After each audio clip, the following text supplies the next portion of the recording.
বাড়ি ফিরেই দিদির সঙ্গে দেখা। মঙ্গলেই বৈঠক মমতা অনুব্রতর।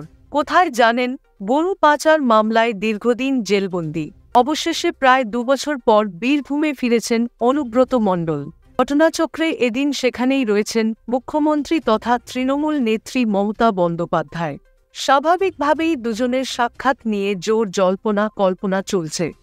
আজ বীরভূমে প্রশাসনিক বৈঠক করার কথা রয়েছে মুখ্যমন্ত্রীর।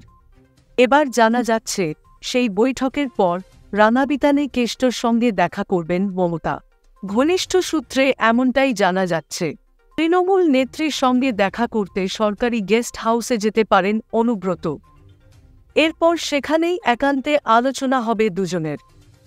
তৃণমূল নেত্রীর সঙ্গে কেষ্টর সুসম্পর্কের কথা কারোর অজানা নয়।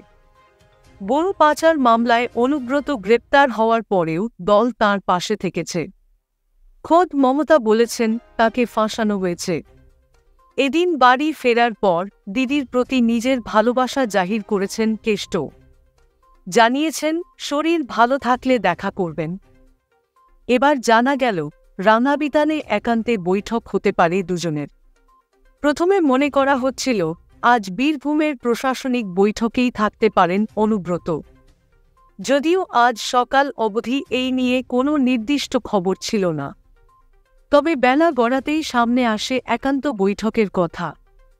জানা যাচ্ছে তৃণমূল নেত্রীর সঙ্গে একাই দেখা করতে চেয়েছিলেন বীরভূমের দোর্দণ্ড প্রতাপ নেতা। তাকে সেই সময় দিয়েছেন মমতা।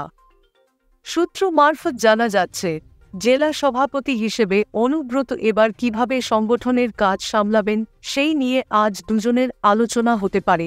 এদিকে আজ সকালেই দিল্লি থেকে কলকাতা বিমানবন্দরে নামেন স্বপন্যা অনুব্রত। সেখান থেকে রওনা দেন বীরভূমের উদ্দেশ্যে। গাড়ি যখন বীরভূমে ঢোকে তখন চারিদিকে উৎসবের মেজাজ।